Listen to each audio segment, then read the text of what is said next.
திருமந்திரம் செந்துருள பெண்ணே முன்னியனின் அடியாருடன் கூடி முறை முறையே பண்ணியது என்றும் முந்தன் பரமாகம பக்தியே தடியுருமத்தின் கழகம் என்னாவி கழவிலகோ கடியுரு வண்ணம் கருது கண்ணாய் கமலாலயோ மதியுருமே மகிழோ மாறும் வணங்கி என்றும் துதியுரு சேவடியார் சிந்துரான சுந்தரியே சுந்தரி என்னை துணைவி என் பாசத்தொடரையெல்லாம் வந்து அடி சிந்துர வண்ணத்தினாள் மதிடமும் தலைமே அந்தரே நீடி அழியாத கண்ணிகை ஆரணத்தோ தங்கரி கைத்தளத்தாள் மலத்தாள் கருத்தனவே கருத்தனே கண்ண வண்ண கனகவெட்டு பெருத்தன பாடலும் பிள்ளைக்கு நல்கின பேரருள் கோர் திருத்தன ஆரமோ செங்கை சிலைமம்பும் மொருத்தன மூலனோ நீயும் அம்மே வந்து என் மண் நிற்கவே நின்றும் இருந்தும் கிடந்தும் நடந்தும் நினைப்பது உன்னை என்றும் வணங்குவது உன் பலத்தார் எழுதாமலை ஒன்றும் அரும் பொருளே அருளே உமையே இமயத்து அன்றும் பிறந்தவளே அழியாமுத்தி ஆனந்தமே. பாட்டுகளுடைய அர்த்தத்தை நம்ம பார்த்துருக்கோம். இன்னைக்கு 6வது பாட்டிலிருந்து நம்ம அர்த்தம் பார்க்கலாம். இதில் 5 பாட்டுக்கு ஒரு ராகம் வச்சு ஒரு பாட்டு. நம்ம அம்பாளை உபாசனை பண்ண வேண்டிய வழியை அருணகிரிநாதர் சொல்கிறார். அதாவது மனம், வாக்கு, காயம் இது கேள்விப்பட்டிருக்கோம். மனம்னா மனசு, வாக்குன்னா நம்ம பேசுகிற வார்த்தை, வாய் மூலமாக வர வாக்கு, காயம்னா உடம்பு. காயமே இது பையனா காத்த காயம்னா உடம்பு. ஸோ உடம்பு மூலமாகவும் மனசு மூலமாகவும் வார்த்தைகள் மூலமாகவும் எப்படி அம்பாளை வழிபடணும் அப்படிங்கிற நியதியை சொல்லியிருக்கிறார். நம்ம சனாதன தர்மத்தில் இந்து மதத்தில் இஷ்ட தெய்வம் எந்த தெய்வத்தையும் வணங்குறதுக்கான 9 விதமான உபாயங்கள் சொல்லப்பட்டிருக்கு. 9 நிலையிலிருந்து வணங்கலாம் அப்படின்னு என்னன்னு பார்த்தோம்னாக்கா, முதல்ல சிரவணம், அதாவது பகவானோட பேரை கீர்த்திகளை நம்ம இந்த மாதிரி சத்சங்கங்களையா ஏதோ இல்லை நம்ம டிவியில் கூட பார்க்குற சத்சங்கம் அதில் காதால கேட்கணும். காதால கேட்டு மனசில் உள்வாங்கிக்கிறது. எந்த அளவுக்கு அர்த்தம் புரியுமோ அந்த அளவுக்கு புரிஞ்சுக்கிறது. இல்லைன்னா இந்த மாதிரி சத்சங்கத்தில் அர்த்தத்தை புரிஞ்சுக்கிறது. ஆனால் அர்த்தத்தை முழுமையாக புரிஞ்சுட்டு கீர்த்தனை பண்ணாதான் அதுக்கு முழு பலன் கொடுக்குது. அப்புறமா அதை வரப்படுது. அதனால் சிரவணம் அப்படிங்கிறது கேட்கறதுக்கு சிரவணம்னு சொல்லுது. அப்புறம் ஸ்மரணம். ஸ்மரணம்னா ஸ்மரிக்கிறது, மனசில் நினைக்கிறது. காதால என்ன கேட்டு உள்வாங்கிட்டோமோ அதை திரும்ப திரும்ப திரும்ப திரும்ப நம்ம மனசுக்குள்ளேயே சொல்லி சொல்லி சொல்லி அதை உருவேற்றிக்கிறது. உருவேற்றினா அதனுடைய பொருள் நமக்கு காணாத புரியும். அந்த பொருள் புரிஞ்சதுன்னா அந்த பொருளுக்கு உரிய தேவதை மேலே நமக்கு ஈடுபாடு உண்டாகும். அதுதான் பக்தின்னு ஆகும். ஸோ அதனால் முதல்ல சிரவணம் பண்ணிட்டு மரணம் பண்ணணும். மரணத்துக்கு அப்புறம் 3வது உபாயம் என்ன சொன்னோன்னா கீர்த்தனை. கீர்த்தனைனாக்கா நம்ம பகவான் நாமாவை ஒரு நாம சங்கீர்த்தனமா, பகவானோட திருப்புகழ அந்த மாதிரி நமக்கு தெரிஞ்ச விதத்தில் நம்ம பண்ணி சேர்த்து பாடுறது அதுக்கு கீர்த்தனை என்பது. அதுக்கப்புறம் கீர்த்தனைக்கு அப்புறம் 4வது ஒரு உபாயம் அர்ச்சனை. அர்ச்சனைனா நம்ம தினத்திலையும் அஷ்டோத்திர சதநாமாவளி சொல்கிறோம், சகஸ்ரநாமம் சொல்லி பூவாழை போட்டு பகவானோட உருவத்தில் பூவாழை போட்டு அர்ச்சிக்கிறது. இதில் வந்து மனசு வந்து பகவான் மேல் ஈடுபடுறது, கைகளால் பூவெடுத்து அர்ச்சிக்கணும், வாயால் தோத்திரம் சொல்லணும். அதனால் மனம், வாக்கு, காயம் மூணுமே இதில் இன்வால்வ் ஆகுது. அதாவது நான் சொல்கிற இந்த வரிசையை சொல்லிட்டு வரேன் இல்லையா, ஸ்மரணம், சிரவணம், மரணம், கீர்த்தனம்னு சொல்லிட்டு வரேன். இது எல்லாத்துலேயுமே வந்து குறைஞ்சது பட்சம் இந்த மனம், வாக்கு, காயத்தில் ரெண்டாவது அதில் வந்து ஈடுபடும். சிலத்தில் மூணுமே ஈடுபடும். அதனால தான் இந்த அர்ச்சனம் சொன்னேன். அர்ச்சனத்தில் மூணுமே ஈடுபடுறது அர்ச்சனம்னு சொல்கிறோம். அடுத்தபடியாக வந்து என்ன சொல்கிறோம்னாக்கா, நம்ம வந்து பாத வந்தனம், பாதத்தில் வந்து வந்தனம் பண்ணுறது. அதுக்கப்புறம் வந்து பாத வந்தனம், அப்புறம் வந்து அர்ச்சனம், கீர்த்தனம், பாத வந்தனம், அப்புறம் வந்து தாஸ்யம்.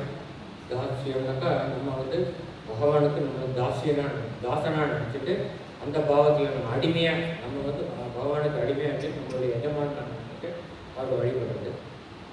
அதுக்கப்புறம் வந்து சக்கியம். சக்கியம்னாக்கா சக்கான கையும் ஃப்ரெண்ட்ஷிப்பு. அதுதான் குசேல, அர்ஜுனன் அவெல்லாம் கடைபிடிச்ச மார்க்கம் சக்கியம்.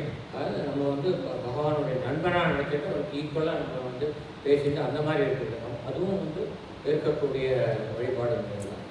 அப்புறம் ஆத்ம நிவேதனம் அப்படின்னாக்கா நம்ம முழுசாக நம்மளை வந்து பகவானுக்கு முழுசாக அர்ப்பணிக்கிறது ஆத்ம நிவேதனம். அதுதான் வந்து வழிபாடு முறையிலேயே உயர்ந்ததானது வந்து ஆத்ம நிவேதனம் அப்படிங்கிறது. அப்புறம் வந்து இன்னும் ஒன்று ரெண்டு இருக்குது.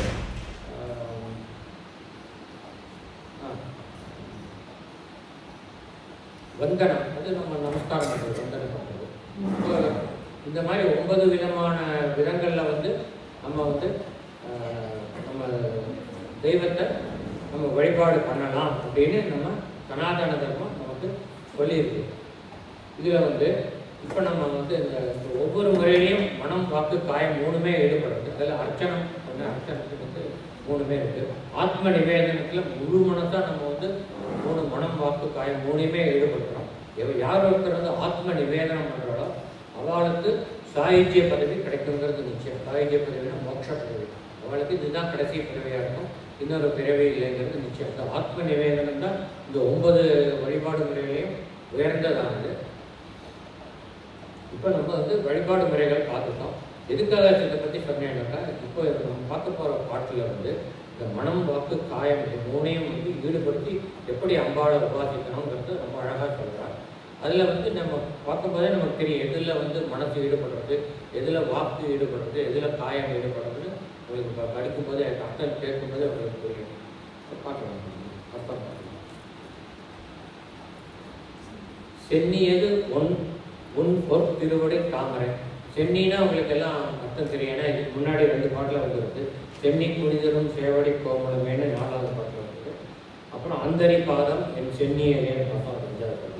இப்போ சென்னி புனிதரும் சேவடி கோமலமேன்ற பாட்டில் என்ன அர்த்தம் எடுக்கணும்? சென்னி புனிதருன்னா இந்த மனிதர்கள், தேவர்கள், முனிவர்கள்லாம் வந்து தங்களுடைய சிரசை வந்து அம்பாளுடைய திருவடி பாதத்தில் வச்சு புனிந்து வழிபடுகிறார்கள்.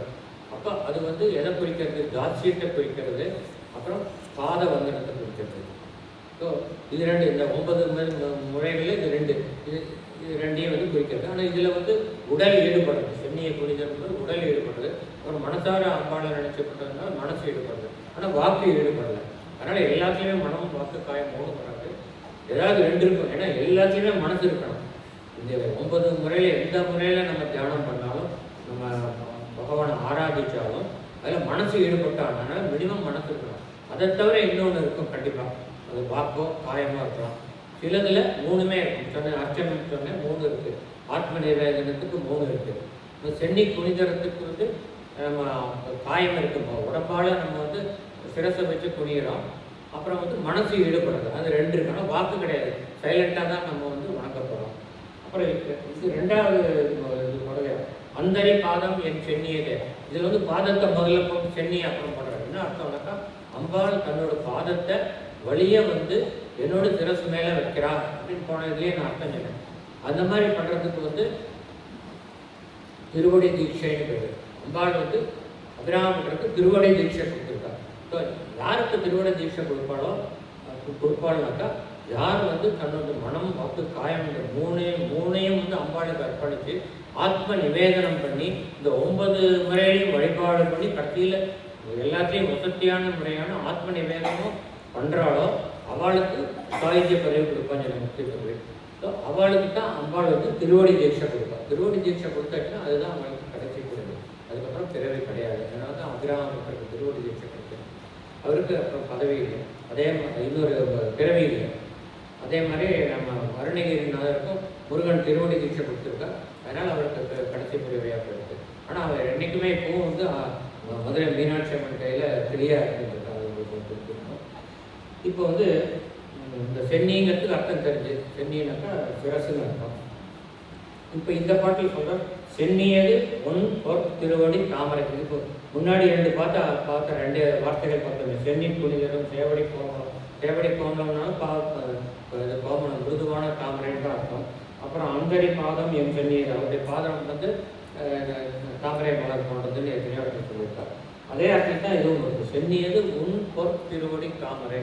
அதாவது என்னுடைய சிரசு உன்னுடைய பொன்போல் விளரக்கூடிய, பொன்போல் ஒளி வீசக்கூடிய, பொன்போல் அழகு மிகுந்த தாமரை மலர் போல் சிவந்த, தாமரை மலர் போல் அழகான, தாமரை மலர் போல் மிருதுவான, தாமரை மலர் போல் வாசம் வீசக்கூடிய திருவடிகளில் என் சென்னியை, என் சிரசை சமர்ப்பித்தேன் அப்படின்னு ஒரு அர்த்தம் எடுத்துக்கலாம். இல்லைன்னா நீ உன்னுடைய பொன் போன்ற தாமரை மலர் போன்ற திருவடியை என் சிரசின் மீது வைத்து எனக்கு திருவடி தீட்சை கொடுத்தாய் அப்படிங்கிற அர்த்தம் எடுத்துக்கலாம். ரெண்டுமே இதில் இம்பேர்டாது. ஸோ இதில் என்ன இருக்குது? மனம் வாக்கு காயத்தில் மனம் இருக்குது, காயம் இருக்குது, வாக்கு இல்லை, வார்த்தையினால் பேசல. வந்து தன்னுடைய உடம்பு தலையை வச்சு இவர் வணங்குறார். அப்போ காயம் ஈடுபடுறது. மனது முழுமையாக அம்பாள் மேலே ஈடுபட்டிருக்கு. அதனால் மனம் காயங்கிற ரெண்டுமே இதில் இருக்குது. அடுத்து என்னென்னு சொல்கிறாருனாக்கா, இப்போ இதில் வந்து சென்னின்னு ஏன் இம்பார்ட்டன்ஸ் கொடுக்குறாரு? ஒவ்வொருத்தையும் கேட்டால் அம்பாளுடைய திருவடியை என்னுடைய தலையை வச்சு வணங்குறேன்னு சொல்கிறார். என்னுடைய மார்பை வச்சோ, என்னோட கையை வச்சோ, வேறு எது வச்சு வணங்குறேன்னு. ஏன்னாக்கா இப்போ நம்ம வந்து பகவானுக்கு ஒன்று சமர்ப்பிக்கிறோன்னா நம்மகிட்ட இருக்கிற பெஸ்ட் எடுத்து தான் சமர்ப்பிக்கிறோம். இப்போ வந்து நம்ம பூவோடு அர்ச்சனை பண்ணுறோம்னாக்கா ஒரு மலர்ந்து போன பூவையோ, வாடி போன பூவையோ, அழுகின பூவையோ போட்டு அர்ச்சனைக்கூடாது. அதே மாதிரி இப்போ ஒரு பழம் நிவேதனம் பண்ணோன்னா புதுசாக நமக்கு எவ்வளோ ஃப்ரெஷ் ஃப்ரூட்டுக்கோ அதை வச்சு தான் நிவேதனம் பண்ணோம்.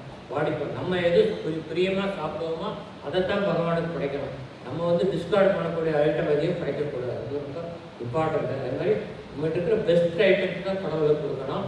அதில் வந்து சொல்லுவோம் போதலர் மலர் அப்படின்னா போது அவிழ் மலர். போது அவிழ் மலர்னாக்கா அந்த மொட்டு வந்து இந்த அதில் இருக்கிற இதழெல்லாம் அப்படியே மலர ஆரம்பிக்கும். அந்த பூவை பறித்து தான் பகவானுக்கு அர்ச்சனை பண்ணணும். மொட்டாக இருக்கும் போதும் பண்ணக்கூடாது, ஃபுல்லாக விரிஞ்சதுக்கப்புறம் பண்ணக்கூடாது. ஏன் காரணம்னு நீங்கள் கவனிச்சிருக்கலாம்ல, மொட்டாக இருக்கும்போது அதில் வாசனை கம்மியாக இருக்கும். ஒரு வாசனை பூவை எடுத்துக்கலாம், மல்லிகைப்பூ. மொட்டாக இருக்கும்போது வாசனை கம்மியாக இருக்கும். அது முழுக்க அதை அவிழ்ந்து கொடுத்தனா வாசனை குறைஞ்சிடும். அது மொட்டு வந்து அவிழ ஆரம்பிக்கும் போது தான் அதில் வந்து வாசனை ரொம்ப அற்புதமாக இருக்கும். அதனால் மிகுந்த வாசனையுடைய பூவை தான் நம்ம பகவானுக்கு அர்ச்சிக்கிறோம். அதனால் போதவிழ் மலர், அதாவது மொட்டு வளரும் போது அது எதுக்காக சொல்லினா நம்மகிட்ட இருக்கிற எது ரொம்ப வசத்தியானதோ அதுதான் பகவானுக்கு கிடைக்கும். அது மாதிரி நம்ம உடம்புல எது வசத்தியானதுன்னா சிரசு தான். எஞ்சான் உடம்புக்கு சிரசே பிரதானம்னு எல்லாம் கேள்விப்பட்டிருக்கோம். ஏன் சிரசு பிரதானம்னாக்கா இந்த சிரசில் தான் மூளை இருக்கு. இப்போ வந்து நம்ம மனசு வந்து அம்பாளை கொடுக்குறோன்னா மனசுங்கிற ஒரு வஸ்து வந்து அதுக்கு வந்து வஸ்து இல்லை, அது கண்ணுக்கு தெரியாத ஒன்று. அந்த மனசுக்கு வந்து எங்கேருந்து தாட்ஸ் வருதுனாக்கா மூளையிலேருந்து வருது. மூளை திங்க் பண்ணி அந்த தாட்ஸ் வந்து மனசில் வந்து இம்ப்ரெஷன் ஆகுது. ஸோ அதனால் இப்போ அம்பாளை நம்ம உபாசிக்கணும்னா அதுக்கு உண்டான தாட்ஸ் ஆரிஜினேட் ஆகிறது மூளையில். அந்த மூளையை தாங்கி இருக்கிறது நம்மளுடைய கழுத்து, நம்மளுடைய முகம், சிரசு. ஸோ அதனால் நம்மளுடைய உடம்புலேயே சிறப்பானது சிரசு. ஏன்னா அதில் தான் நம்ம வந்து நம்ம வந்து ஒரு வழிபாடு பண்ணுறோம். அதுக்குண்டான வார்த்தைகள், வாக்கு மனம் காயங்கள் வார்த்தைகள் வரணும்னா அந்த வார்த்தைகள் எங்கேருந்து உதிக்கிறது? மூளையிலேருந்து உதிக்கிறது. மூளையிலேருந்து அந்த வார்த்தை உருவாக்கி நம்ம வாய் மூலமாக வெளியில் வருது. அதுக்கும் மூளை தான் காரணம். மனசால் அம்பாளை துதிக்கணும்னா அதுவும் மூளையில தான் தாட்ஸ் உற்பத்தி ஆகுது. இப்போ நம்ம அம்பாவை சாஷ்டாங்கமாக நமஸ்காரம் பண்ணால் மூளை தான் இன்ஸ்ட்ரக்ஷன் பண்ணுறது, நமஸ்காரம் பண்ணுறது, கையை நீட்டுறதுக்கு, காலை நீட்டுறதுக்கு. ஆனால் எல்லாத்துக்குமே மூளை தான் காரணமாக இருக்கிறதுனால அந்த மூளையை தாண்டி இருக்கிற சிரசு நம்ம உடம்புல பிரதானம். அந்த பிரதானம் எப்போவுமே பகவானுக்கு இந்த பெஸ்ட்டு கொடுக்கணுங்கிற மாதிரி நம்ம உடம்புல இந்த பெஸ்ட்டு வந்து சிரசு. அதனால சென்னி குனிதலும், சென்னியை வைத்து நான் உனக்கு நமஸ்கரிக்கிறேன் அப்படின்னு. சென்னியது உன் பொற் திருவடி தாமரை. இது வந்து காயத்தால் நம்ம வந்து வழிபடுறது குறிக்கிறது. அப்புறம் சிந்தையுள்ளே மன்னியது.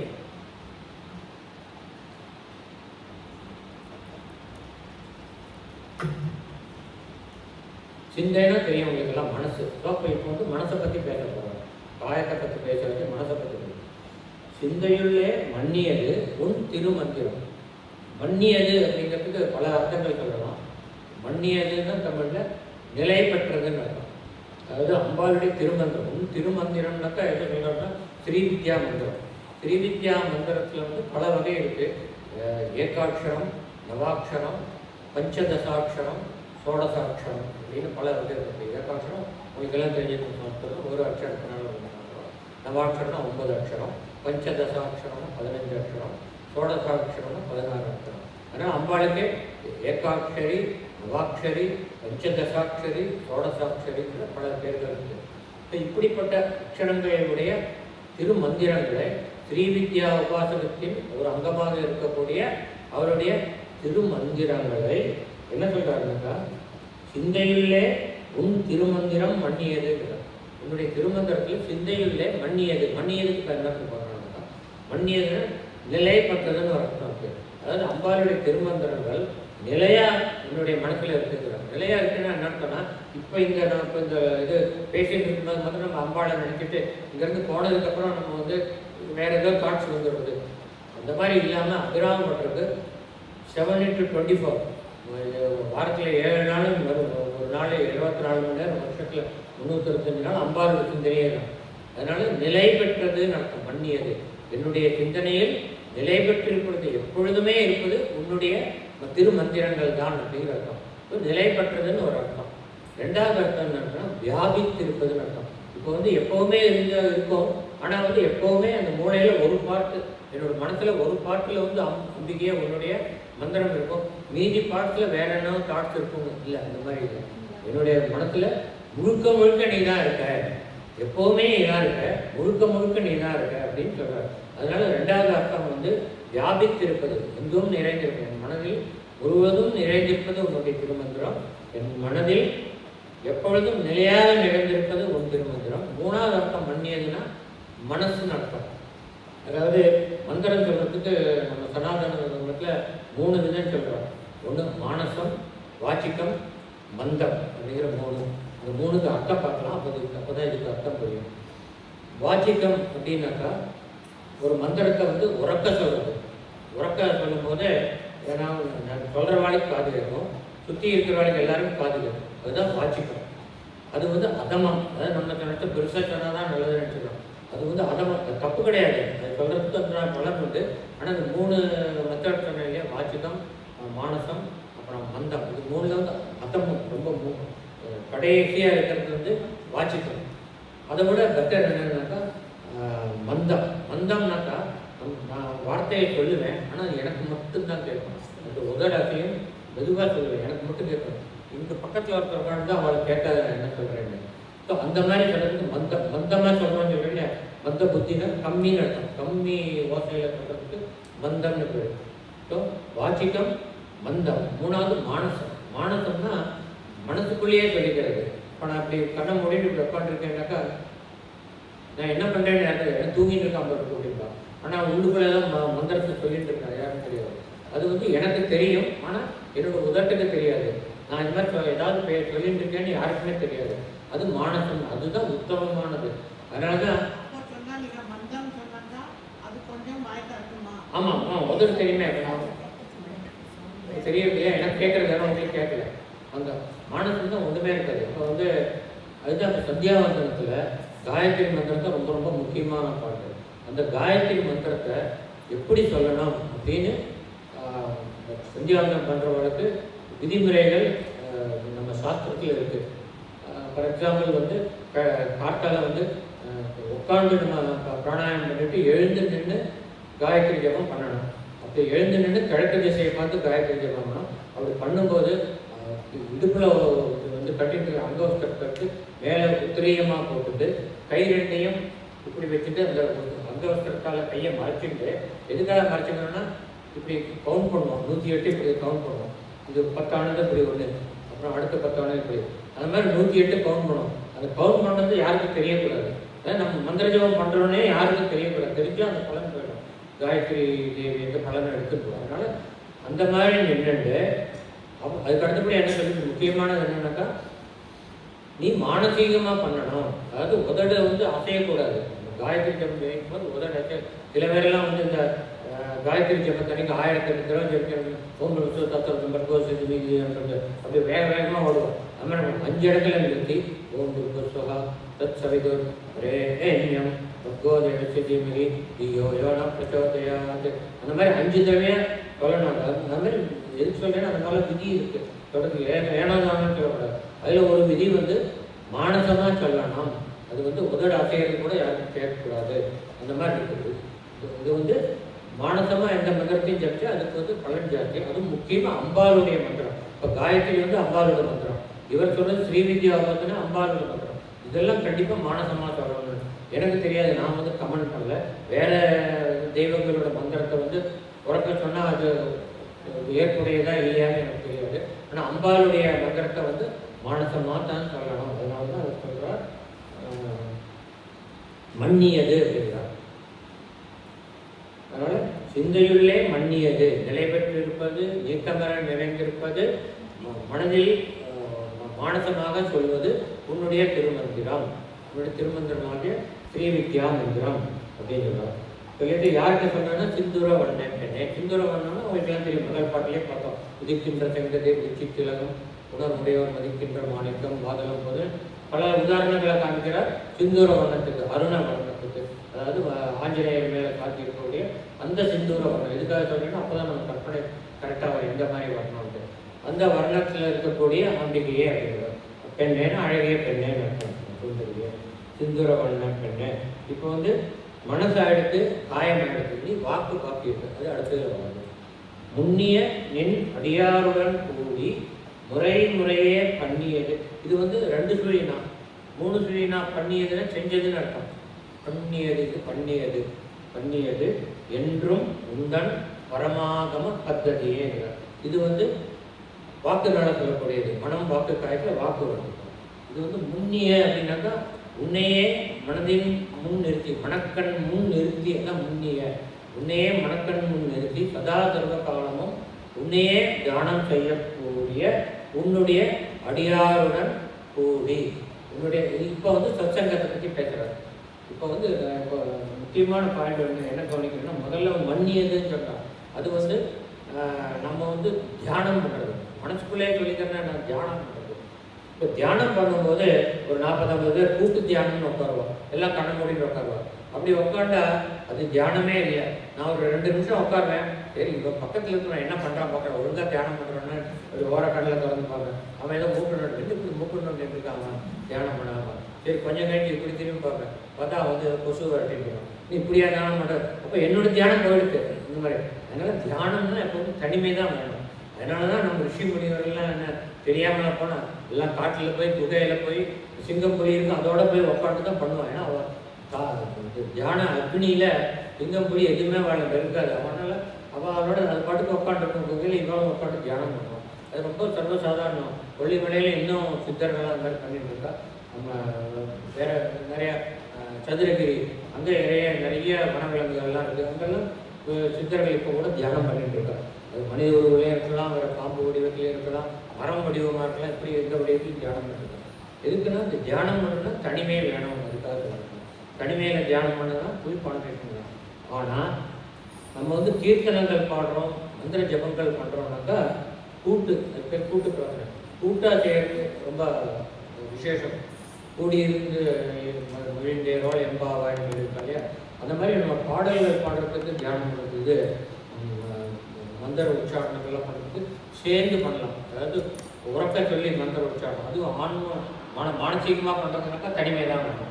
அந்த மாதிரி வித்தியாசப்படுத்துறீங்க, எதுக்கு இது சத்சங்கம் வேணும், எதுக்கு தனிமை வேணுங்கிறது நம்ம புரிஞ்சுக்கணும். மானசீகமாக பண்ணுறதுக்கு தனிமை வேணும், உறக்க வாக்கு மூலமாக சொல்கிறதுக்கு வந்து கூடி இருந்து சொன்னால் எல்லோருடைய குரலும் சேர்ந்து ஒரு வைப்ரேஷன் தனியாக உண்டாகும். அதனால தான் என்னென்னா நின் அடியாருடன் கூடி அப்படின்னு சத்சங்கத்தில் நடக்கும். முன்னியேன்னா உன்னையே மனக்கண்முன் நிறுத்தி உன்னையே சர்வசதா காலமும் நினைத்து தியானம் செய்யக்கூடிய உன்னுடைய அடியார்களுடன் கூடி முறையே இந்த சக்தி ஆகமம், சிவ ஆகமம், சக்தி ஆகமம், சக்தி ஆகம முறையில் சொல்லிய முறைப்படி அந்த முறையே பண்ணியதுனாக்கா பாராயணம் செய்வது அல்லது பண் இசைத்து பாடுவது, பல அர்த்தம் இருக்கு. இல்லைனாக்கா இன்னொரு அருமையான அர்த்தம் ஆராய்ச்சி செய்வது. அதாவது எல்லாருமே சேர்ந்து ஆராய்ச்சி, ஒருத்தர் தனியாக ஆராய்ச்சி பண்ணுறோம், ஒவ்வொருத்தர் அவங்க ஐடியாஸை கொடுப்பாங்க. ஆராய்ச்சி பண்ணுறோம், அதில் நிறைய விஷயங்கள் வரும். அது மாதிரி இந்த அம்பாளுடைய எதை பற்றி ஆராய்ச்சி பண்ணுறோம், உந்தன் பரம ஆகம பத்ததி. பரமனாக்கா சிறப்பான உயர்ந்த, ஆகமம் வந்து சக்தி ஆகமம், சக்தி ஆகம பத்ததி அதனுடைய முறை என்ன அப்படின்னு ஆராய்ச்சி பண்ணக்கூடியது. அது பண்ணியதுங்கிறது ஆராய்ச்சி பண்ணக்கூடியதுன்னு அர்த்தம். இன்னொன்று வந்து பண்ணிசைத்து பாடுவது, உன்னுடைய ஸ்ரீவித்யா உபாசகத்தில் உள்ள கீர்த்தனங்களை பண்ணிசைத்து பாடுவது, உன்னுடைய திருமந்திரங்களை பண்ணிசைத்து பாடுவது அப்படின்னு அர்த்தம். அப்புறம் வந்து பாராயணம் செய்வது, இப்படி பல அர்த்தங்கள் எடுத்துக்கலாம். பண்ணுவதுங்கிறது அது வந்து பரமாகம பద్ధதி, ஸ்ரீவித்யா உபாசகம் என்னும் அந்த பரம ஆகமங்கிற அந்த சக்தி ஆகமத்தின் வழி. சக்தி ஆகமம் அப்படிங்கிறது வந்து யார் எழுதினது அப்படின்னாக்கா சாட்சாத் பரமேஸ்வரன் சிவபெருமான் எழுதினது சக்தி ஆகமம். அந்த சக்தி ஆகமத்தில் 1,00,000 ஸ்லோகத்துக்கு மேலே இருந்தது.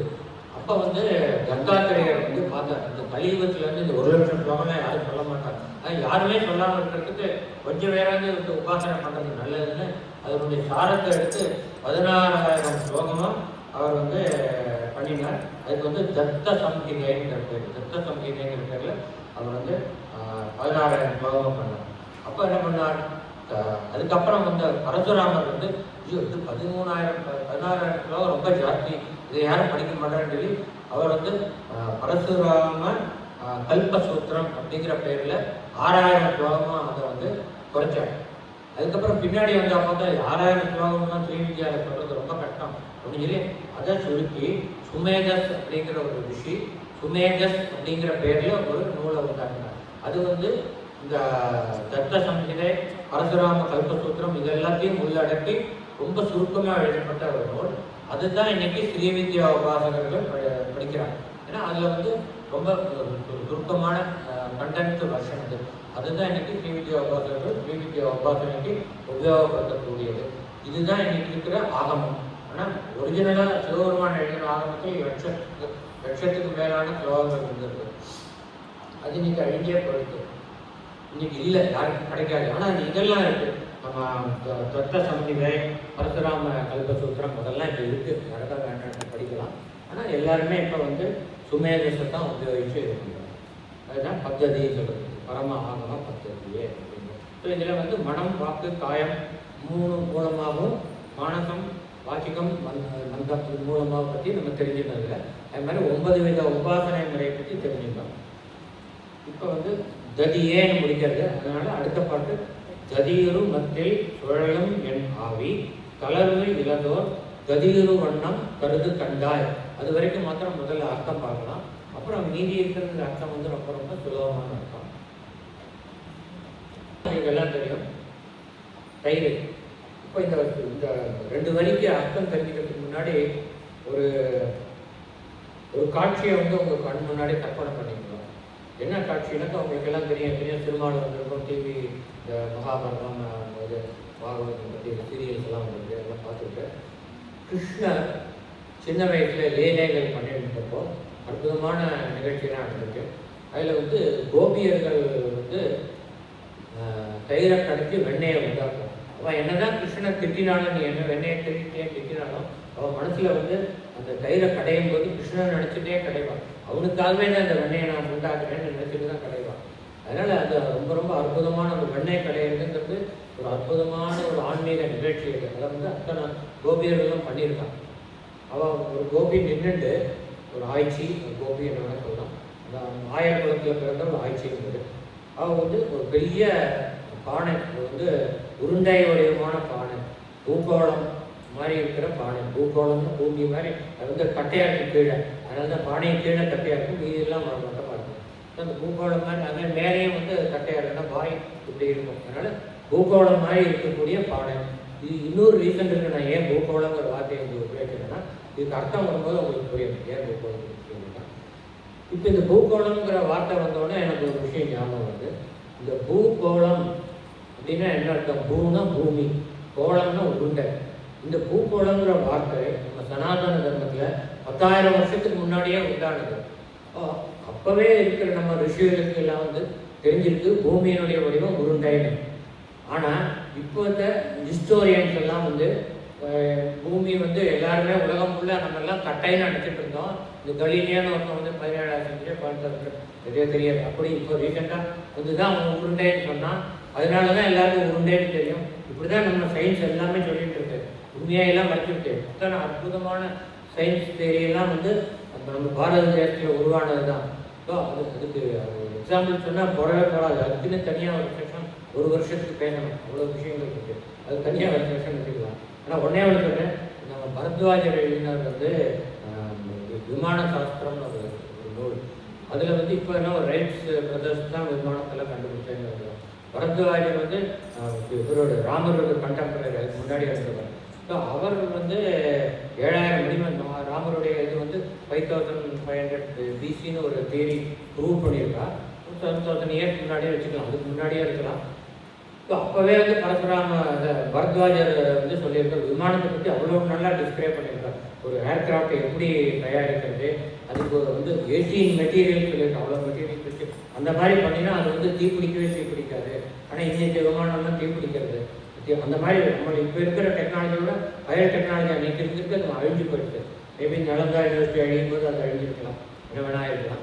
அப்படி எதுக்காக சொன்னேன்னா அந்த மாதிரி அற்புதமான சயின்டிஃபிக் டெக்னிக்கல் நாலேஜ் அந்த காலத்தில் இருந்துருக்கு நம்ம பாரத தேசத்தில். அங்கிருந்து தான் வேறு இடங்களுக்கெல்லாம் போயிருக்கு. அதனால் பூகோளங்கிற வார்த்தையை வச்சு நான் அதனால சொன்னேன் நான். ஸோ இப்போ வந்து நம்ம திரும்ப இதுக்கு வரலாம் ஸ்லோகத்துக்கு. அதாவது ஒரு பானை, உருண்டை வடிவமாக இருக்கிற பானை, அதில் தயிர் நிரம்பி இருக்குது. அதில் ஒரு பெரிய மத்தை போட்டுட்டு அந்த மத்தை வந்து உங்களுக்கெல்லாம் தெரிஞ்சுட்டு பார்த்துட்டு நிறையா கயிறில் வந்து 7 சுற்றி 2 பக்கம் இருக்கும். அதை வந்து அந்த ஆய்ச்சி இப்படி இழுத்தோன்னே அந்த மத்து வந்து ஆன்டி கிளாக் வைஸ் இப்படிங்கும் ஆன்டி கிளாக் இப்படிங்கும் கிளாக் வைஸ். ஸோ அப்படி சுற்றிகிட்டே இருக்கும், அப்படி சுற்றி கடைஞ்சிட்டே இருக்கும். இன்னும் எண்ட்லெஸ்ஸாக கடைய போகிறல, அதுக்கு ஒரு எண்ட் பாயிண்ட் இருக்குது. என்ன எண்ட் பாயிண்ட்னா அந்த தயிரில் மறைஞ்சிருக்கிற அந்த வெண்ணெய் அந்த தயிரை விட்டு பிரிஞ்சு அது துளியாகி அப்புறம் தகுந்த பக்குவம் வந்ததுக்கப்புறம் அத்தனை துளியும் ஒன்றா சேர்த்து ஒரு உருண்டையாகும். அது கையை விட்டு அவள் எடுத்து பார்ப்பா, எடுத்தா ஒரு உருண்டை வரும். அந்த பூகோளத்தை மாதிரி அதுவும் அந்த பானையோட ஷேப்புக்கு அந்த வெண்ணையும் வரும். வந்து அது மோரில் போட்டால் அது மோரில் கரையாது, அப்படியே தனியாக இருக்கும், மோரில் ஒட்டாது. இது வந்து ரொம்ப முக்கியம். இதுக்கு வந்து தத்துவார்த்தம் இருக்குது, அதுக்காக தான் இதை சொல்கிறேன். ஸோ அந்த மோரில் ஒட்டாமல் அந்த வெண்ணெய் நிற்கும், அதுதான் அதனுடைய பக்குவம் அப்படின்னு. அது வந்ததுக்கப்புறம் திரும்ப கடைய மாட்டேன், திரும்ப கடைஞ்சா அது கரைஞ்சி போயிடும். அதனால் அதுக்கப்புறம் நிறுத்துவாங்க. இது மாதிரி இந்த இடத்துல இந்த பானை அப்படிங்கிறது இந்த புவனம், இந்த பூலோகம், பூகோளம் தான் பானை. அந்த பூகோளத்தில் அந்த பானையில் இருக்கிற தயிர் யாருன்னா பூகோளத்தில் இருக்கிற ஜீவாத்மாக்கள் ஆகிய நாமெல்லாம் அந்த தயிர். அந்த தயிரை யார் கடையிறா? ஒரு ஆய்ச்சி கடையிறா. இங்கே நம்மளெல்லாம் நம்மளுடைய ஆன்மாவை கடையிறார். நம்மளை கடையிறா, நம்ம உடம்பை போட்டு கிடையாது. நம்ம ஆன்மாவை கடையிறா. யாரும் அம்பாள் கடையிறா. எப்படி கடையிறானாக்கா நமக்கு அனுபவத்தை கொடுத்து கடையிறார். அனுபவம் எப்படி வருது? பிறப்பு இறப்பு இருக்கிறதுனால கிடையாது. அவன் என்ன பண்ணுற ஆய்ச்சி லெஃப்ட் ரைட்னு அந்த மற்ற சுற்றுறான். அப்படி லெஃப்ட்டுக்கு வந்ததுன்னா ஒரு பிறவை, புது பிறவை எடுத்தாச்சு. மற்ற ரைட்டுக்கு வந்தோன்னா நம்ம பிறந்து இறந்தாச்சு, ஒரு லைஃப் ஸ்டேஜ் முடிஞ்சுது. மறுபடியும் பிறப்பு. ஆனால் அவள் ஒரு 100 தடவை தான் கிடையாது, லைஃப்பில் வெண்ணா வந்துடும். நமக்கு அப்படியெல்லாம் பக்குவம் வராது. கோடி ஜென்மம் எடுத்தால் தான் பக்குவம் வரும். அதான் புல்லாய் பூடுவாய் அதான் என்ன ஒரு ஜென்மங்கள் எடுத்து அதான் படத்தில் முடிப்பாரு.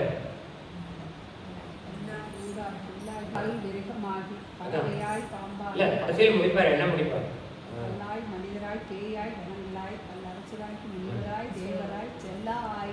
தாவர சங்கமத்துள் எல்லா பிறப்பும் அதுதான் முக்கியம். எல்லா பிறப்பும் பிறந்தது. இப்போ எத்தனை ஸ்பீசிஸ் வந்து 4,75,000 ஸ்பீசிஸ் இருக்குன்னு சொல்லிருக்கோம். ஒவ்வொரு ஸ்பீசிஸ்லையும் பல ஜென்மம். மனிதனாவே நம்ம எப்படியும் ஜென்மம் இருப்போம். ஒரு மனிதன் ஜென்மம்னா வேறு ஒவ்வொரு ஸ்பீசிஸ்லையும் எவ்வளோ ஜென்மங்கள். அதனால் கோடிக்கணக்கான ஜென்மங்கள் நம்ம எடுக்கிறோங்கிறது நிச்சயமானது. அது மாதிரி அவ்வளோ தடவை நம்ம வந்து கடையிற அம்பாள் மக்கால கடையிற பிறப்பு இறப்பு பிறப்பு எதுக்காக கிடையாதுன்னா அப்போ தான் ஆன்மா பக்குவப்படாது. திரும்ப திரும்ப கடைஞ்சினால்தான் அந்த வெண்ணெய் வந்து அந்த தயிர்லேருந்து பிரிஞ்சு வந்து அந்த தயிர் போயிடுறது. அது மாதிரி நம்ம வந்து இந்த உடம்பு எடுத்து பிறக்கும் பொழுது பல ஆசைகளோட பிறக்கிறோம். இந்த ஜென்மம் முடிகிற வரைக்கும் இந்த ஆசைகள் தொடர்ந்துருக்கு. சரி, அடுத்த ஜென்மம் முடிஞ்சு அடுத்த பிறகு எடுக்க ஆசை பிறகு திரும்பவும் புது ஆசைகள் வருது, புது பாசங்கள் வருது. அதனால தான் ஒவ்வொரு ஜென்மத்திலையும் வந்து நம்ம வந்து முடியும் போது நம்ம நினைக்கிறோம் நம்ம எதுவுமே பண்ணாமல் போயிட்டோமே அப்படின்னு சொல்லி கடைசியில் இறைவனை நினைக்கலாம், நினைக்காமல் இருக்கலாம். ஸோ அதனால வந்து அப்படி ஒவ்வொரு ஜென்மமும் நம்ம அனுபவம் வந்து வந்து வந்து வந்து அக்யூமுலேட்டாகி கடைசியில் ஒரு ஜென்மத்தில் இதுதான் அவனுக்கு கடைசி ஜென்மம்னு தீர்மானிக்கும் பொழுது அவனுக்கு ஒரு பொறி கட்டுறது. அந்த மாதிரி தான் பெரிய இவாளெல்லாம் மகான்கள்லாம் வந்து மோட்சத்தை அடைஞ்சிருக்கான். அவளுக்கு அந்த ஜென்மத்தில் தோணும் இது போரும் இவ்வளோ ஒரு ஜென்மம் நம்ம எடுத்துட்டோம், எல்லா பிறப்பும் பிறந்து இலக்கேன்னு சொன்ன மாதிரி மணிக்கு சொன்ன மாதிரி ஆதிசங்கரத்துக்கு சொல்கிற உணரபி ஜனனம் புனரபி மரணம்னு ரொம்ப அழகாக சொல்கிறார். அது மாதிரி வந்து நம்ம இவர் பட்டினத்தை ரொம்ப ரொம்ப அழகாக சொல்லுவார். மாதாவும் உடலில் இழைத்தாளே, மாதாவும் உடலில் சலித்தாளே, வல்வினையே நானும் காலில் செலுத்தேனே, அப்புறம் வேதாவும் கையில் சலித்து விட்டானே அப்படின்னு ரொம்ப அழகானது. மாதானா அம்மா. அம்மா வந்து உடல்ல செலுத்தி போறா. ஏன்னா இந்த ஆன்மாவுக்கு நான் எத்தனை தடவை ஜென்மம் கொடுக்கறது, என்னோட உடம்பை எத்தனை தடவை தாக்குறது அப்படின்னு பிறவி கொடுத்து கொடுத்து கோடி பிறகு.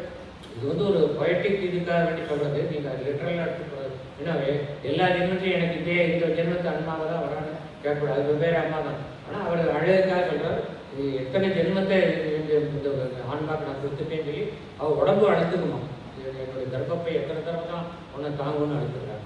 அப்புறம் வல்வினை என்று என்னத்தினால் நான் ஜென்மம் எடுத்தேன், வினைகள் செஞ்சேன், வலிமையான வினைகள் நல்வினை தீமை செஞ்சு அதுவும் காமிய கர்மமாக செஞ்சதுனால அதனோட பல பாவ புண்ணிய மூட்டையை நான் சுமந்து போனதுனால இன்னும் ஜென்மம் எடுத்தேன். அதனால் வல்வினையே கால் கழித்தேனே. கால் கழித்தேன்னா ஒரு ஜென்மத்திலே இன்னொரு ஜென்மத்துக்கு நடந்து போகிற மாதிரி கற்பனை பண்ணுறேன். நடந்து நடந்து கோடி ஜென்மத்துக்கு நடந்து போய் நான் கால் கழித்துட்டேன். அதோட அழகாக சொல்றது வேதானாக்கா வேதத்தை கையில் வச்சுட்டு அதனால படைப்பு தொழிலை செய்யக்கூடிய பிரம்மா வேதாவும் கை செலுத்து விட்டானே.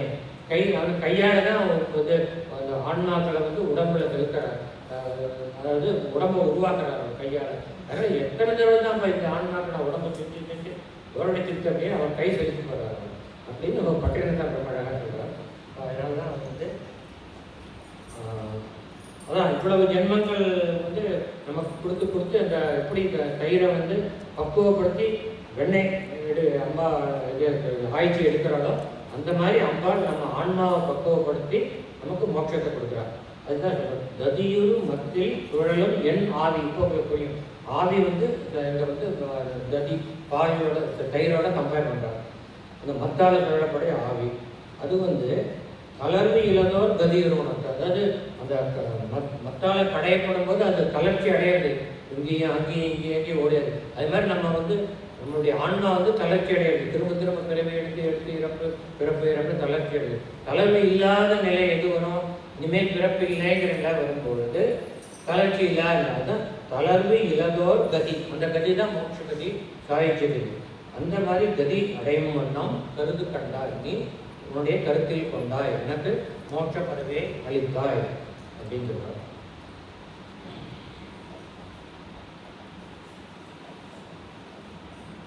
அப்புறம் யார்கிட்ட சொல்றாங்க, கமலாலயனும் மதியுரு வேணி மகிழ்னனும் மாலும். இதில் 3 தேவர்களையும் சொல்றார். கமலாலயம்னாக்கா கமலம் தாமரையை ஆலயமாக இருப்பிடமாக கொண்டே பிரம்மாவும் மதியுரு வேணி மகிழ்னனும். மதினாக்கா நிலவை வந்து தன்னுடைய சிரத்தில் அடைஞ்ச வேணி மகிழ்னன். வேணின்னா கங்கை நதி. அது அந்த கங்கை மகிழும்படியாக செய்தவன். தன்னுடைய சிரத்தில் கங்கையை ஏந்தியதால் கங்காதேவி மகிழ்ச்சி விட்டார். அவளை மகிழ்வித்த அந்த மகிழ்கிறது சிவபெருமானும் மாலும் திருமாலும் வணங்கி, இந்த 3 தேவர்களும் உன்னை வணங்கி என்றும் துதியில் சேவடைய. இந்த ஏற்கனவே பார்த்தோம், சென்னி குடிதரும் சேவடி போகணும், அந்த சேவடைய. இந்த 3 தேவர்களும் எப்பொழுதும் தன்னுடைய திறனை வைத்து ஒரு திருவடியில் வணங்குவதால் சிவந்த திருவடியை பெற்றவடைய அர்த்தம். துதியரும் சேவடின திரு சிவந்த அடி சேவடியால் சிந்துரானன சுந்தரியே. சிந்துரம்னு தெரியும், சிந்தூர திலகம். இந்த இடத்துல சிந்தூர ஆனன சுந்தரியன சிந்தூர திலகம் அணிந்த மிக பெரும் பேரழகியே அப்படின்னு அர்த்தம். இதுக்கு இன்னும் நல்ல அருமையான தத்துவார்த்தங்கள்லாம் இருக்கு. படி 5 ஸ்லோகத்தை முடிக்கிறனால நிறுத்திக்கிறேன், ரொம்ப ஜாஸ்தி டைம் எடுத்துருக்கேன். அடுத்தது கொஞ்சம் ஈஸியாக இருக்கும், ரொம்ப டைமானது. சுந்தரினா அற்புதமான அழகியே. எந்தை துணைவி, எந்தைனா என் தந்தையாகிய சிவபெருமானின் துணைவியானவர்களே. என் பாசத்தொடரையெல்லாம் வந்து அரினா அழிக்கிறது, வந்து வெட்டி துண்டாக்குறது. என் பாசத்தொடரையெல்லாம் வந்து அறிகிறார். நம்ம போன பாட்டில் பார்த்த மாதிரி நமக்கு வந்து பிறப்பு இறப்பு உண்டாகிறதுக்கு காரணம் என்னன்னாக்கா, நம்ம பிறந்த உடனே நமக்கு பாசம் உண்டாகுது. யார் அம்மா மேலே பாசம், அம்மா நமக்கு பால் கொடுக்குறா, நம்மளுடைய தேவைகள்லாம் இருக்குது பண்ணுறதுனால ஒரு தெய்வம் நம்ம எல்லாம் தோணுச்சுக்காண்டு அவள் மேலே அற்புதமான பாசம் உண்டாகுது. கொஞ்சம் ஆனதுக்கு நமக்கு சகோதரர்களும் அவள் மேலே பாசம் உண்டு. அப்புறம் திருமணம் ஆனவொன்னா மனைவி மேலே பாசம் உண்டு. அதுக்கப்புறம் பிள்ளைகள்லாம் வந்தோன்னா குழந்தைகள் மேலே பாசம். அப்படி பாசம் வரையக்கூடிய பல்கி பெருகிட்டு தான் இருக்குது. அப்புறம் குழந்தைகளோட இருந்தால் அவளுக்கு குழந்தைகள்னா அந்த பேரம் பேட்டி பேரம் பேட்டி இப்படி போயிட்டே இருக்குது. கடைசி மூச்சு வர வரைக்கும் இந்த பாசம் இருக்கிறதுனால இந்த பாசத்துக்காக முதல்ல நம்ம உடம்புக்காக நம்ம வினைகள் ஆட்டணும், நல்வினை தீவினை பண்ணுறோம். அப்புறம் நம்ம சுற்றி இருக்கிற சொந்தங்களுக்காக வினைகள் ஆட்டணும். ஸோ காமிய கர்மங்கள் நம்ம பண்ணிகிட்டே இருக்கோம். ஏன்னா ஐயோ என்னோட பேரண்ட்டுக்கு நல்ல காலேஜில் இடம் கிடைக்க வேண்டும், அதுக்காக 4 பேர் சிபாசம் பார்க்குறது, இந்த மாதிரிலாம் பண்ணிட்டு இருக்கோம். லஞ்சம் கொடுக்குறது, எதையும் தீவினையும் பண்ணுவோம், இது வினையும் பண்ணுவோம். எல்லாம் பண்ணுறது வந்து பாசத்தினால தான் பண்ணுறாங்க. ஸோ இந்த பிறவி இல்லாமல் போகணும்னாக்கா எனக்கு வந்து இந்த காமிய கர்மங்களை நிறுத்தணும். காமியம் எப்போ போகும், பாசம் போனால் தான் போகும். அதனால் நான் இந்த பாசத்தினால என்னுடைய பிறப்புலேருந்து இறப்பு வரைக்கும் நான் பண்ணுறேன். அதோட முடியல, அடுத்த பிறவிலே இதே தொடருது, அடுத்த பிறவிலே இதே தொடருது. அதனால் என்னுடைய பாசத்தொடரை வந்து அறுத்தது. இதுக்கு இன்னொரு அர்த்தம் என்னென்னா, பாசத்தொடரை எப்போ அறுந்து போகும்னாக்கா பிறவி இல்லைன்னு அறுந்து போகும். பிறக்கிற வரைக்கும் பாசம் இருந்துட்டு தானே இருக்கும். என்னதான் நம்ம சொன்னாலும் எவ்வளோதான் ஞானம் இருந்தாலும் அந்த பாசத்தில் வந்து சிக்கிக்கிறோம். அதனால தான் அம்பாள் வந்து கையில் வந்து பாசம் வச்சுருக்கா, அங்குசமும் வச்சுருக்கா. நமக்கு வந்து திரோதானம் பண்ணுறோம், அவள் உண்மையை மறைச்சு பொய்மை, அதாவது இந்த சத்துலேருந்து அசத்து கூட்டிட்டு போகிறது, அது மாதிரி இதுலேருந்து வெளிச்சத்துலேருந்து இருளுக்கு கூட்டிட்டு போகிறோம், அஞ்ஞானத்துக்கு கூட்டிட்டு, ஞானத்துலேருந்து அஞ்ஞானத்துக்கு கூட்டிட்டு போகிறோம், எல்லாமே அம்பாள் தான்.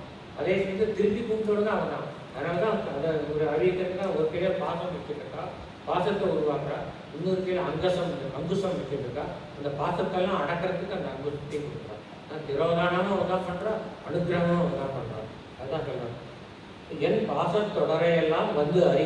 அந்த பாசத்தொடர் வந்து இனிமேல் தொடராதபடி அழித்திடுவாய் அப்படிங்கிறார். வந்து அறி சிந்துர வண்ணத்தினால், திரும்ப சிந்துர வண்ணம் வருது. இதுவுமே அப்படி அதை பற்றி சொல்ல வேண்டியதில்லை, நீங்களே அதை பற்றி ரொம்ப அற்புதமாக லட்சம் இருக்கு. சிந்துர வண்ணத்தினால் மகிடன்னா மகிஷாசுரன், மகிடன் தலைமேல் அந்தரி. ரொம்ப காளியாக இருக்கும்பொழுது நீங்கள் பார்த்தீங்கன்னா காளியோட விக்கிரகம் வந்து அவருடைய காலுக்கடியில் அந்த எருமையினுடைய தலை இருக்கும். ஸோ அந்த மகிஷாசுரன் என்ன குறிக்கிறேன்னா அஞ்ஞானத்தை குறிக்கிறான். ஸோ அந்த இருளை குறிக்கிறான். அந்த அஜ்ஞானத்தை வந்து தன்னோட காலுக்கடியில் வச்சு அமுத்திட்டு இருக்கான என்ன அர்த்தம்னா, தன்னுடைய அன்பர்களுக்கு தன்னுடைய பக்தர்களுக்கு உண்டான அஜ்ஞானத்தை தன் காலடியை வாங்கி கொண்டு அவர்களுக்கு ஞானம் என்னும் அவர்களை தந்தருள்வாள், ஞானம் என்னும் வெளிச்சத்தை தந்தருள்வாள். அதனால என்னுடைய பாசத்தொடரை நீ அறுத்து எறிந்தால் அதன் காரணமாக நீ எனக்கு அருள் புரிவாய். எப்படி அருள் புரிவாய்னா, மகிஷாசுரனின் தலைமையில் என்று அந்தரினாக்கா 2ஆ பிரிக்கணும். அந்து பிளஸ் அரி. அந்துனாக்கா தீமை. தீமைனா என்ன தீமை? பிறவியினால் வரக்கூடிய தீமை. நமக்கு தீமை வரதுக்கு காரணம் பிறவி இல்லைன்னா தீமைனே ஒன்று கிடையாது. அதனால என்னுடைய பாசத்தொடரையெல்லாம் நீ அறுத்ததனால் எனக்கு மோட்சம் தந்து அருள்கிறாய். எப்படி மோட்சம் தந்து அருள்கிறாய்னாக்கா, மகிஷாசுரனின் தலைமையிலிருந்து என்னுடைய அஞ்ஞானத்தை போக்கி எனக்கு ஞானம் தந்து அதன் மூலமாக என்னுடைய பாசத்தை எடுத்து என்னுடைய பிறவியை எடுத்து அங்கு அறி என்னுடைய பிறவியினால் வரக்கூடிய தீமையை அழித்தருகிறார் அப்படிங்கிற அர்த்தம் சொல்கிறான். அங்கு அறி நீலி. ஏன்னா இப்போ மகிஷாசுரனை வதம் பண்ணதுன்னு சொன்னதுனால காளியா இங்கே உருவப்படுத்துறாங்க. நீலனுக்கு நீல நிறம் பண்ணவன். காளி நீல நிறம். நீலம்னாக்கா கருப்பு நிறம். நீல மேகஷியாமலன்னு கிருஷ்ண பரமாத்மா சொல்கிறோம். கருப்பு நிறம். இப்போ நீலி அழியாத கன்னிகை. அம்பாளை அழியாத கன்னிகைனாக்கா அவள் கன்னியாகுமரியில் என்றைக்குமே குமரியாக இருக்காள், கன்னியாக இருக்காள். ஏன்னா ஏற்கனவே நான் சொன்னேன் அம்பிகை விநாயகரையாகட்டும் முருகப்பெருமானையாகட்டும் உடல் ரீதியாக அவள் பெற்றெடுக்கவில்லை. ஏன்னா அவருக்கு ரத்தியோட சாபம் இருந்தது. மன்மதன சிவபெருமான் எரிச்சதுனால ரத்தி அந்த சமயத்தில் கோபத்தில் பார்வதிக்கு சாபம் பண்ணுறால் உனக்கு உடல் ரீதியாக எந்த குழந்தையும் பறக்கக்கூடாது சாபம். அப்போ அம்பாள் இந்த கற்பக மரத்தடியில் உட்காந்து ஒரு களிமண்ணை எடுத்துட்டு ஒரு உருவம் பண்ணுறான். உருவம் பண்ணி இந்த கற்பக மரத்துக்கு அடியில் என்ன நினைச்சாலும் நடக்கும். அம்பாள் நினைச்சா நடக்கும். இந்த கற்பக மரத்தடியில் நினைச்சு நடக்கிறேன் இது என்னுடைய குழந்தையாக வரணும். அப்போ அது விநாயகராக தோன்றது. அப்போ அதனால சிவனுக்கு தெரியாமல் உண்டானவர் விநாயகர். ஸோ அதனால சிவன் எங்கேயோ போயிட்டு திரும்பி வந்தாலும் விநாயகர் வளர்ந்துருக்கா அடையாளம் தெரியல.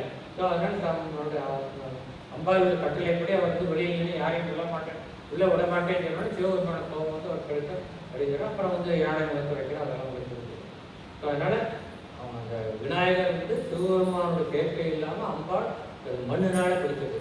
அடுத்தபடி முருகப்பெருமான் எப்படி தோன்றினா உங்களுக்கு தெரியும். சிவபெருமானோட நெற்றி கண்ணிலேருந்து தோன்றிய அந்த அக்னி ஜுவாலை, அம்பாளுடைய மூன்றாவது கண்ணிலேருந்து தோன்றிய அக்னி ஜுவாலை ரெண்டும் கலந்து போய் ஒரு பெரிய அக்னி குழம்பாய் பூலவனே அழிஞ்சுன்னு சொல்லி இந்திரன் அக்னியை அழிஞ்சு அக்னி ஒன்னால தான் தாங்க முடிஞ்சு அக்னி போய் அதை தாங்கி பிடிச்சு அவனால் தாங்க முடியல. அந்த உஷ்ணத்தை போய் உடனே போய் கங்கையில் போய் விட்டுறாரு. நீ தான் தாங்கிட்ட கங்கை என்னாலையும் தாங்க முடியலன்னு சரவண பொய்களை விடுறாரு. விட்டோன்னா அந்த 6 தாமரையில் சரவண பொய்கள் இருக்கிற 6 தாமரையில் 6 பொறியாக விழுந்து அது 6 உருவமாய் 6 கார்த்திகை பெண்கள் அந்த ஒவ்வொரு உருவத்தையும் வளர்த்து கடைசியில் அம்பாள் 6 குழந்தைகளையும் சேர்த்து அடைச்சோன்னா அது 6 முகப்பெருமானா முருகப்பெருமானா வருவாங்க. அந்த வரலாறுலாம் உங்களுக்கு தெரியும். அதனால் எதுக்காக சொல்கிறேன்னாக்கா அழியாத கன்னிகை இன்றும் கன்னித்தன்மை அழியாதவள் பார்வதி அப்படிங்கிறதுக்காக அழியாத கன்னிகை. ஆரணத்தோன் கந்து அரி கம் தரி கந்து அரின்னு 2 விதமாக அர்த்தம் எடுத்துக்கலாம். ஆரணத்தோன் அப்படின்னா என்ன அர்த்தம் பார்க்கணும். ஆரணம்னா தெரியும். ஆரணம்னா காடுன்னு ஒரு அர்த்தம். அரண்யகம் சொல்லுவாங்க. அரண்யம்னா காடு, ஆரணம்னா காடு. இன்னொரு அர்த்தம் ஆரணம்னா நீர்னு அர்த்தம், தண்ணீர். ஸோ தோன்னா தோன்றியன்னு அர்த்தம். ஸோ ஆரணத்தோன்னா காட்டில் தோன்றியன்னு அர்த்தம் இருக்குல்ல, தண்ணீரில் தோன்றியன்னு அர்த்தம். இந்த தண்ணீரில் தோன்றியன்னு எடுத்துக்கணும். ஏன்னா பிரம்மதேவர் மகாவிஷ்ணுவின் நாபிக் கமலத்தில் உள்ள ஒரு நீர் திவளையிலிருந்து தோன்றினார் அப்படிங்கிறது வரலாறு. அதனால பிரம்மா நீர் திவளையிலிருந்து தோன்றினதுனால ஆரணத்தோன்னு ஒரு பேர். அதாவது நீரிலிருந்து தோன்றியவர் ஆரணத்தோன். இப்போ ஆரணத்தோன் பிரம்மாவின் கம் தரி ஒரு அர்த்தம், கந்து அரி 2 அர்த்தம் பார்க்கணும். கம் தரி கம்னாக்கா கபாலம்ங்கிற வார்த்தைக்கு சுருக்கம் கம் அப்படிங்கிறது. என்ன கபாலம்னாக்கா பிரம்மாவுக்கு முதல்ல 5 முகம் இருக்குது. உங்களுக்கெல்லாம் தெரிஞ்சிருக்கும். அதில் ஒரு முகம் ஆணவத்தை குறிக்கிறது. அந்த 5 முகம் இருந்ததுனால ஒரு சிவனுக்கு மட்டும்தான் 5 முகமா, எனக்கு 5 முகம் அப்படின்னு ரொம்ப ஆணவமாக இருந்திருக்கா.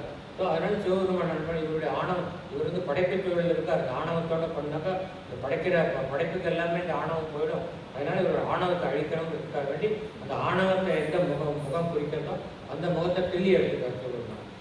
என்ன இருந்தாலும் பிரம்மாவை தலையை கிள்ளினதுனால அவருக்கு பிரம்மகத்தி தோஷம் வந்துருக்கு. அதனால் அந்த அவருடைய மண்டையோடு அவர் கையில் கபாலமாக ஒட்டின்னு இருக்கு.